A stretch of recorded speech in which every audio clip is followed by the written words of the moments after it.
Hey Jackal! Last time I showed you how to make this awesome camera overlay, and today I'll show you how to make a template so you can use it in the edit page, and when you open the inspector tab you'll be able to change all of the options. And at the moment I have nothing because this is not a template. Now let's get digital. If you still have the project saved from the last time, open it and go into the Fusion page. If you don't, you can go into the media pool, right click and make a new Fusion composition, put it onto a timeline, and if you saved the Fusion composition that we made, by going to settings, save as, you can find that file and simply drag it in. So this is how the composition looked when I saved it, and the animation, as you can see, is still working. At least it should. We do have the keyframes and the angle is changing.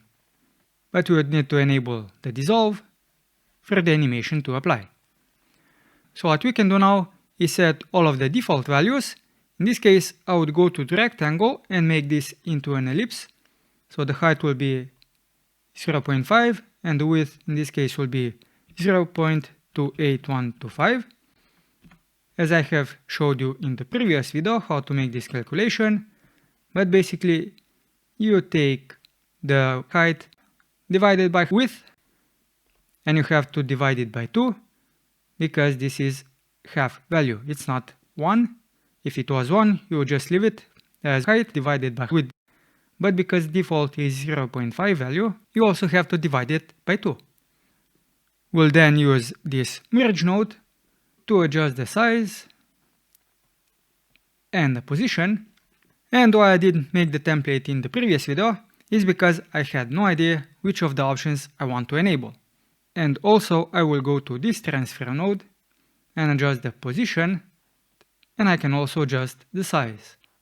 We can also use the flip option. This flips everything, so the image and the border orientation, which also affects the animation. If you'd only want to flip the image, you could do so with this merge node. But then you would have to adjust the center position again. But just so you know, if this is something that you would want, this is how you can do it. Let me just show you one thing that you can also adjust. So you could add a shadow. I'll simply copy it. This shadow can be black. And you can connect this shadow between the rectangle and the displays to make the effect pop out even more. And you can adjust this effect with the softness and the alpha. I will not use the second shadow effect, but this is where you can position it if you want the border effect to stand out even more. Now I did make a list of what I actually want to adjust and how those elements would be positioned. So if I go in order, this would be media in, because we want to change the media. Then we would like to position it. So this is the merge to node, which has the center position, the size, and the flip option that I just showed you. Then we can position the whole camera, which is this transform. So it's again the positioning and the sizing and also the flip option. And then we'll be adjusting the actual border. Then we'll have the dissolve node because it's only a checkbox. Now I am selecting these nodes in the order, and that is because when I make the template, they will also show up in the order that I've selected them in, which will make this a little bit easier, but you don't have to do that as we'll be making changes in the text editor and you can switch the inputs around. So we have the dissolve, then I want to adjust the fast noise, we'll have the displace, then we have everything that has to do with the color, which is the background, the glow and the soft glow, and lastly I want to adjust the shadow. Now one thing that I didn't select and I should have is the rectangle and the rectangle 2. The second rectangle is a bit different because we have the instanced sum options. So I'll also select this one, and then we can select all of the other nodes except the media out. Now just right click on one of the nodes, macro, and make one. And now if I just collapse this, you will see that these nodes are now in the order that I have selected them in. Now in the media in, you'll want to enable the clip name. This will make it so we can simply drag and drop a clip from inside the media pool into this field. So I'll use this as a name. We don't need anything from the media in. In my case, and in your case as well, if you've done the same composition as me, this transfer node will be the last node in the composition, and it should be the only node that has the output checked. So let's go to the merge node. In the merge node, if I select it, we need to be able to adjust the center position, change the size, and maybe change the flip horizontal option. Then we have the transfer node, which is this one. We also need to be able to change the center position, the size, and maybe also the flip horizontal option. Now you can give all of these options a name, so you know what they do. So maybe I'll do clip center, clip size, and clip flip horizontal. In the transfer node, this has to do with the whole composition. So I'll do camera center, camera size, and camera flip horizontal. Then we have the dissolve option. In the dissolve, we made the expression and we only need to enable the checkbox. And in this case, we have border color animation. So this is the checkbox. And as you can see, this is the default value. If you want the default value to be 0, simply type in 0. And the default value is column 1. And you can also set the minimum and maximum values for the options that have those. So in this case, we have the default values set for size. If you want this to be set to 1 or 0, this is where you can also set that. But we can always change that when we go into the text editor. Now we have the fast noise node. In the fast noise node, we need to be able to change the detail, the contrast, the brightness, the scale, and maybe the seed rate. So this is the animation speed, how fast the border will be animating. And as for the seed, you can also set this value back to 0. It doesn't have to be changed. So let's see, what do we have? We have to go to the noise. So we have the detail, the contrast, brightness, scale, and the seed rate. And I can set this back to 0. And also we can enable the discontinuous and inverted options. Then we have the displace option. Inside here we want to be able to change the offset and refraction strength. So we have option and refraction. Actually it's this one, refraction strength. Now if you set refraction strength to default, by default I think it's 0.1, the effect will still apply. But if you set this value to 0, then we have no effect coming from the fast noise node. So this is how the default border would look like. Now in case you don't want the fast noise to be applied by default, you should change the default value. In my case 0.16, you should change this value to 0. And that will also make it, when you make some changes and you double click on the name, it will go back to the default value, which will be 0. Then we have the background. This has to do everything with the color. Now you have to decide what you want. In this case, I will have everything enabled. I want to be able to change to any type and all of the options that have to do with the color. So inside here we have the type, and by default this will be gradient. You can change this to solid color. And if you have a gradient, you will have to select all of the options that have to do with the color. We have the gradient type, which is this option. You need the start and end option if you want to be able to change these colors and to also adjust the position of them. And at the bottom we have gradient, which is this, so I'll also enable this option. So this is everything that has to do with the color. We now have the glow. In the glow, we want to change the glow size and the glow, and maybe this color scale option. So we have the glow size and glow, and we need red, green, blue scales. Then we have the soft glow. We have the threshold and gain.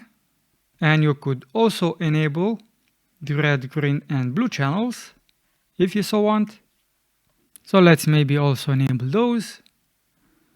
And lastly, we have shadow. We'll have the softness. We'll have the color. So red, green, blue and alpha channel.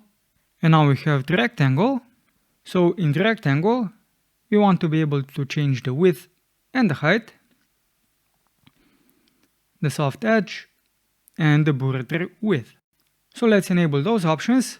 So we have the soft edge, the border width, and we need the width, and we need the height. And then let's see, would we change anything in this rectangle? So in this instance rectangle node, the only option that we can adjust is the border width. This has to be solid because we actually want to see the image. So I will enable the border width option, and in case we don't need it, we'll simply be able to remove it when we go into the text editor. And I think that this is about it. So let's go to File, Save as Group, go to Fusion, Templates, Edit. Now if you don't have the Edit folder, you should make it. Right click, New, make the folder, type in Edit with capital E. Also make these folders if you don't have them, and we'll put this to the effects. Let's give this a name, save it, and hopefully this should be it. If this template does not show up, let's see, it did show up. If it didn't show up, you would have to close and open DaVinci Resolve again. Now I'll put the video onto a timeline. I'll just make a cut so it doesn't apply to the whole clip. This should be long enough, and put the effect on top of a clip.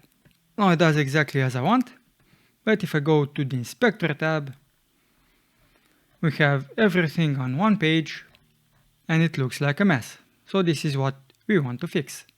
But just so we go over it, we have drag and drop camera clip, which is good, and this is the name of the clip that you can also put in like so. Maybe I should put in another clip. So let's just see, I have a different clip. What happens now? So as you can see, it does change. So in this case, what you have to decide is if you want to have this as an effect. If you have this as an effect, you will simply drag the effect on top of a clip. And in that case, you don't need the media in option. Now what I'll do is I'll leave everything as is. And what I want is to have two tabs. Now by default we have controls and settings. You can't change this. So under controls I'll leave this media, the position, the size and the flip, which is what was included in the merge node. And then I will add a separator line, which is kind of like this one. And then we'll add a transform node, which is this section. So the camera center position, size, and the flip. Now what I'll do is I'll go back to this fusion composition. I will just select one node, make a macro kind of, because I need the path, where we save the macro. So in this case it was in the effects.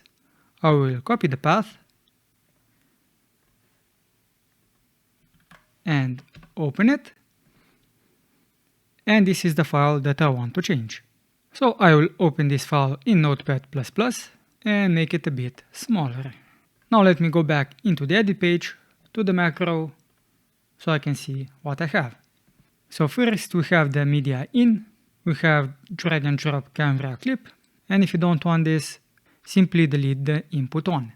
So here we can also change the clip center, add a space, clip size, but with the flip, as you can see, the name does not change. So we can also delete this line, and after this line, we want to make a separator line, and this will be a new input.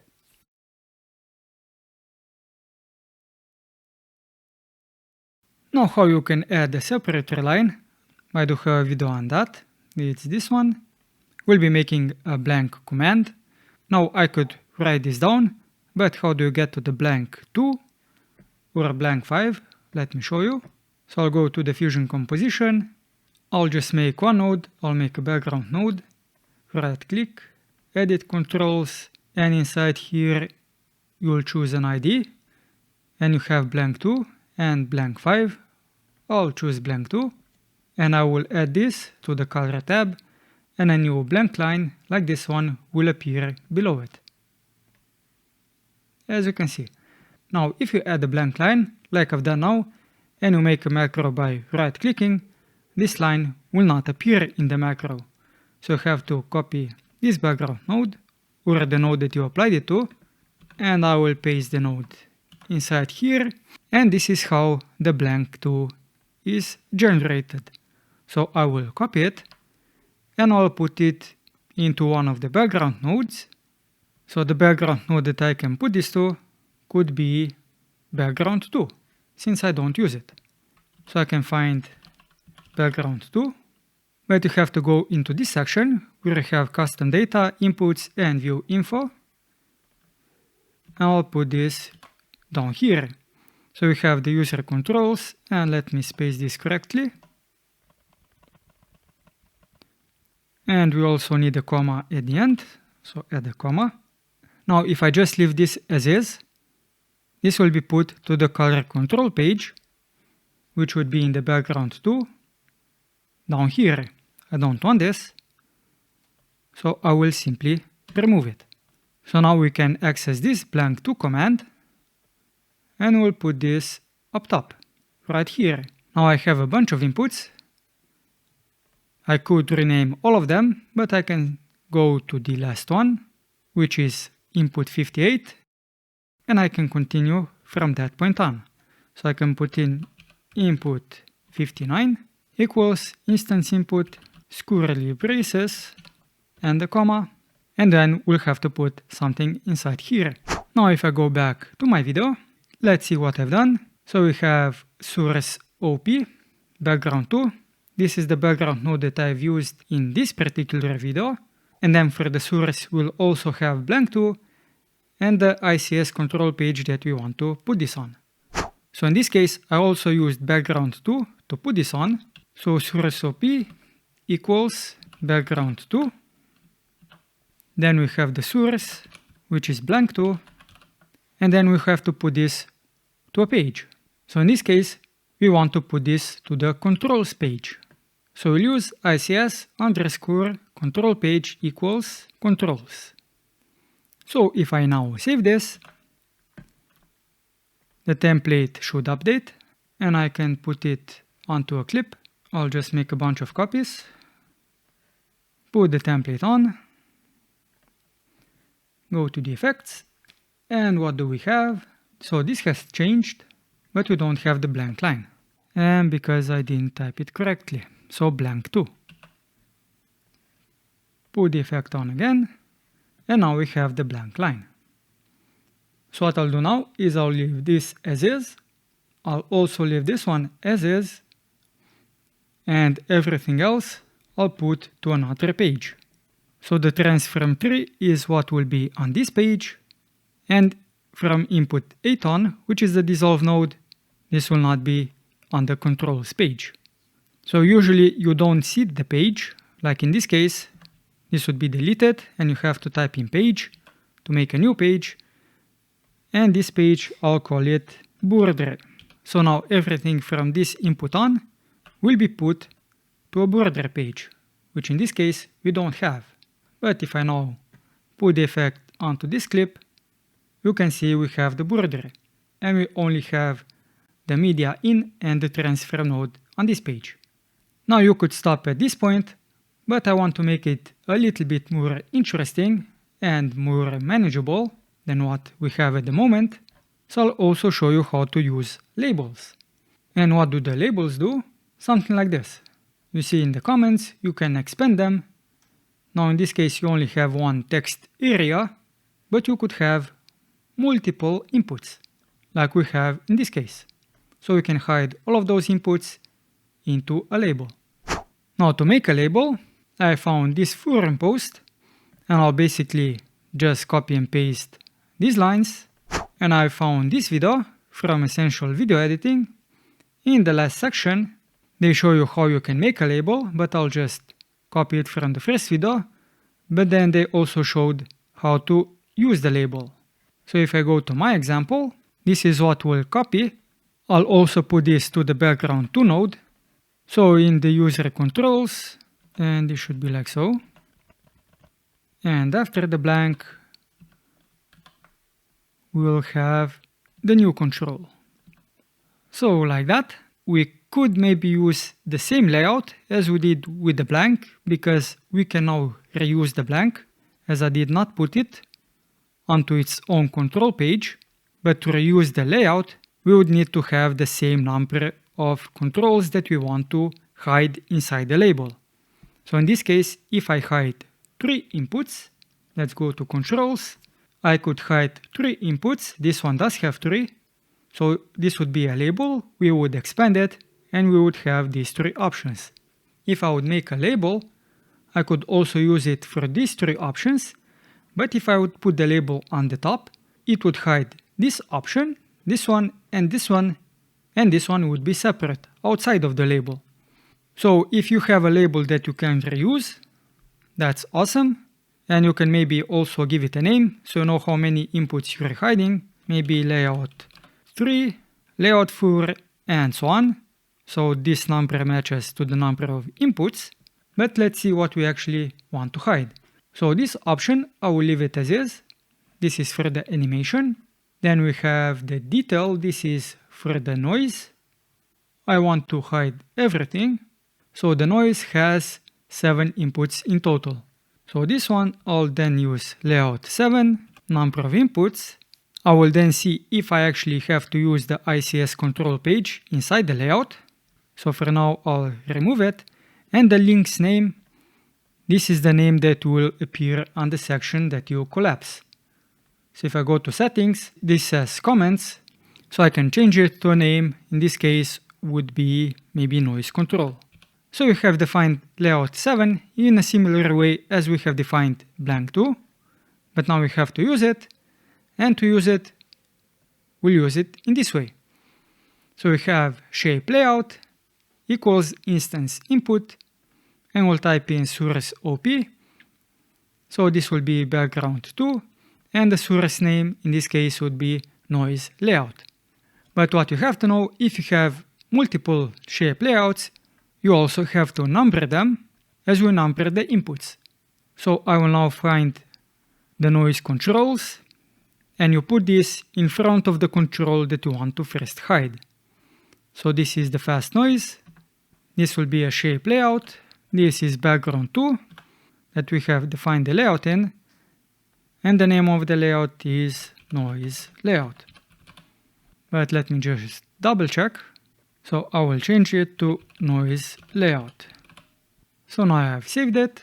And let me put this to a new clip. This has stayed the same. Let's go here. And we have the noise controls inside the dropdown. Then we have the refraction strength. If this value is 0, the noise controls are basically disabled, as the refraction does nothing to this noise control mask. But if you double click it, this is the default value that I have set when I made the template. If you have set this to 0, then when you double click, this would go to 0. Now maybe I would want this control to be at the top of the noise control, so it doesn't look as bad. So this is the only control from the displays. I'll cut it and I'll put it above the shape layout. So now that will be switched. But now I also want to hide everything that has to do with the background colors. So I have 1, 2, 3, 4, 5. And then we'll see how this goes. 6, 7, 8, 9. So 9 in total, and then this is the glows. So I'll go back to the background, copy the noise layout, and set this to background layout. Type number of controls 9, and this will be color control, capital B. And then I'll find everything that has to do with the background, in this case background 1.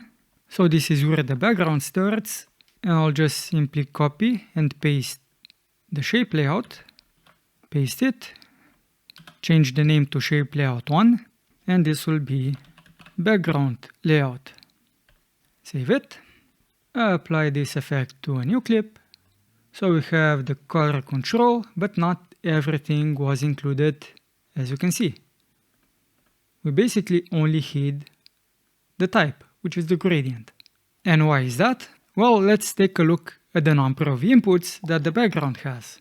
I've counted the number of inputs right here, which was 9, but if we look at the actual inputs, well, let's count them. So this is 10, so 20, and this is 21. So 21 background 1 inputs. So that's a lot more than the 9. So let's change the value to 21. Save it and use it on this video clip. And yes, now if you expand the control, as you can see, we have everything that has to do with the background. And we can do the same thing for the glows. So we have the normal glow and the soft glow. In this case, the glow has 6 inputs and the soft glow has 5 inputs. So this will be glow layout, 6 inputs. This will be glow control, and this will be soft glow, and this one has 5 controls. Now if any of the layouts had the same number of controls as maybe these 3, I could again use one of those, except the name would be the same. In that case, I would have to try out if I could change the name. So I can do that. Maybe I'll just use glow layout twice and change the name in the second one to soft glow. So find the shape layout, go to the next input after the background, which is this one. Change the layout to number 2. This will be glow layout, and just check if the number of inputs is actually what we need. Well, I'll just see how it goes. In any case, I'll use the glow layout. Just change the name, and inside here I'll type in name equals, and I'll type in test. Just so I can see if you can change and overwrite the initial name. Put this effect on and see what I have. Well, this is something new. The test that should also expand something does not expand anything, but the name did change. Now let me type in soft glow layout. I'll leave the test as is. Maybe this has something to do with the actual number of commands that we have. Well, the test does expand it. But what's the issue? I would say the issue is with the actual number of controls. So let's go to the glow size. So we have 5 glows, and I think we also have 5 soft glows. So we have 5 glows and soft glows. So let's go to the layout. So in the soft glow layout, we do have 5 controls. So I'll just use that one. So I'll use soft glow layout and change the name for this one. And then the soft glow layout will be like so. We'll see if this one works. I imagine it didn't before because the glow controls had 6 properties that it hid or expanded. But now this should work. So we have the glows because it has 5 options. Previously it had 6. So the soft glow was also included inside the glow controls. Now in this case, I imagine because we have the control with the same name, it expands both of these options. So it's not an ideal solution. So you want to have separate layouts if you don't want to expand them at the same time. So this will be a glow layout. I don't need the name now. Now this is a little bit redundant in my opinion, but it is what it is. So this will be changed to 5. Save it and put it on top of this one. And now the glow control and the soft glow control expand separately. And lastly, this has to do with the shadow. So I'll add another control. This one will be the shadow layout and shadow control. And how many controls do we need? We'll just count them. Well, as I see, we don't have just the shadow controls. We also have the rectangles. so I have to tweak this a little bit. But for the shadows, we have 1, 2, 3. Now the shadows also have 5 controls. I'll copy this layout. This will be layout number 4, shadow layout. And now this should just work because the shadow layout that I've copied also has 5 controls. Go to this window, put the effect on. We have shadow controls and we have everything. So this is all good. And now lastly, we have the soft edge, which is the second shadow control, and this one. So this should also be under the border. That's okay. But maybe I would want to position this at the top. And also I would want to be able to change this position, the width and the height. And also maybe the border width. Now we could position this to this section, so we can change the image while we change the border and the shape. So I will do that. I will position the width and the height to the controls, and I'll position the other 3 properties to be on the top, maybe above the refraction strength. So how you can do that? Well, it's quite easy. First, let's find the width and the height. This should be all the way at the bottom. So we have the height and we have the width. I'll simply cut this out. Go above in the controls. Where do I want to put this? Maybe below the flip option. So find the flip horizontal, put it here, and then we'll have the break line, which is the blank too. So that should be done. And then I have the soft edge, the border width, and the second border width, which doesn't tell me much. So this is the shadow. So I will rename the shadow soft edge and the shadow border width. So this is the shadow and this is the rectangle. So this is the second border width. I will change the name. And this will be the shadow soft edge. And I will put these 3 controls by cutting them above the displace. So this is the displace and this is the dissolve. So below the dissolve and above the displace. Let's see, so this displace should also be above, right here, not below. So we have the dissolve. I'll put these 3 nodes here, remove this control and put it here. So let me save it and put the effect onto this clip. So now we have the width and the height that we can adjust right here in the image. So we can also position it, scale it, and even flip it around. Now we can also flip the image like so and change the position. Inside the border, we have the shadow soft edge, the shadow border width, the border width of the image, and refraction strength. Then we have the noise controls, color control, glow control, soft glow control, and the shadow control. A few moments later. And I see I forgot to include one control. And that is rounding of the edges. So what I would actually need to do is go to here. Now inside this node, I forgot to enable the current radius. It would also be fine if we could adjust this. And that was the intention. So I could maybe make a new script, enable the current radius, just so I can see how this is done. And I've saved it to the same folder so I can see how it looks like. And the section that we need is this one. So I'll copy this. I want to first decide where I want this to be. So this should be inside to this section. So this should be below the width. Now this will not be input 1. Since I don't know how many I have, I can simply put in input 100. If the inputs overwrite, then one input will work and the other one won't. And I think this should be it.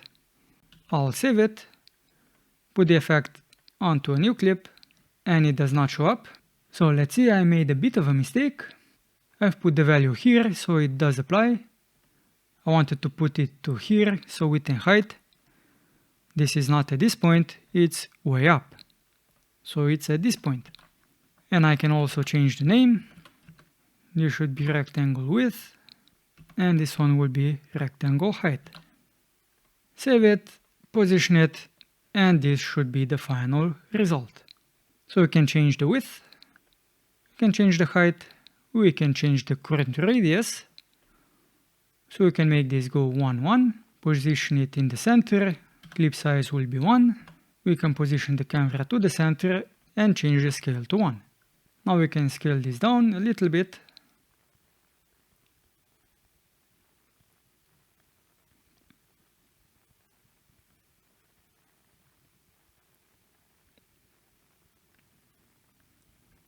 So you can have an overlay like this one. And now you can make a bunch of version controls. As I tried to show you previously, you would go to the Fusion page, select the macro tool, click on versions. Now if this is version 1, you can go to version 2, set the values to default, as we had previously when we made the template. So this is now in the center. We would have to adjust the position. Now the only thing that you can't adjust to default is the color. So this is what we'll have to do manually. Now this could be my position too, but it's a little bit strange if it's in the center. So I'll position it to the bottom left corner. Then I'll click on version 3. This could be bottom right corner, like this one. And then maybe version 4 will be a little bit up. And we can change the position and the shape of the camera. Now I have this video on how to make multiple versions of a template.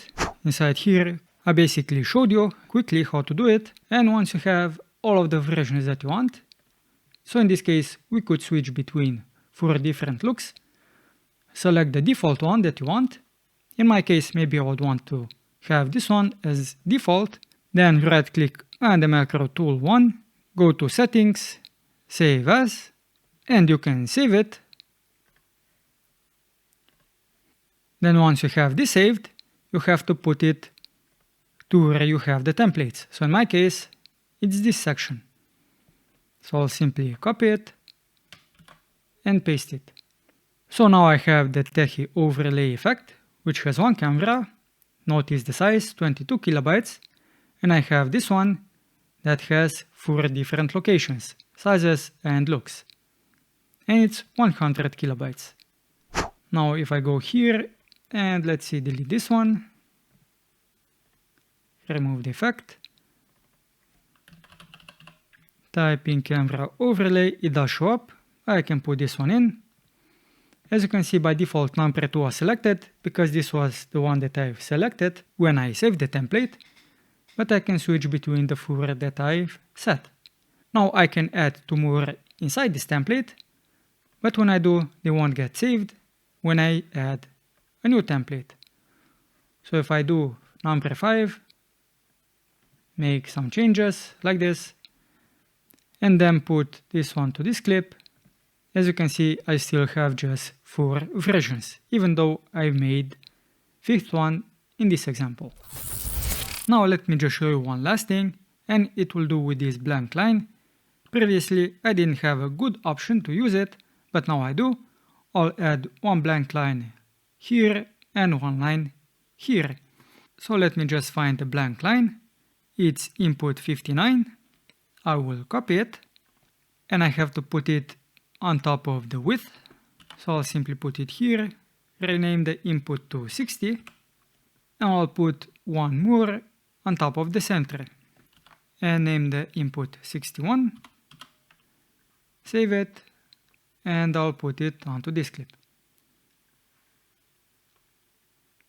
And as you can see, you can reuse the blank lines, and if you want to put the blank line into a different page, you can do that. Simply change the name of the page. Now if you make a typo and you put in a name of the page that does not exist, it will make a page with that name and put the blank line on that page. That's it for this video. If you found it helpful, you know what to do. I'm Simon, and until next time, Jackal, keep it digital.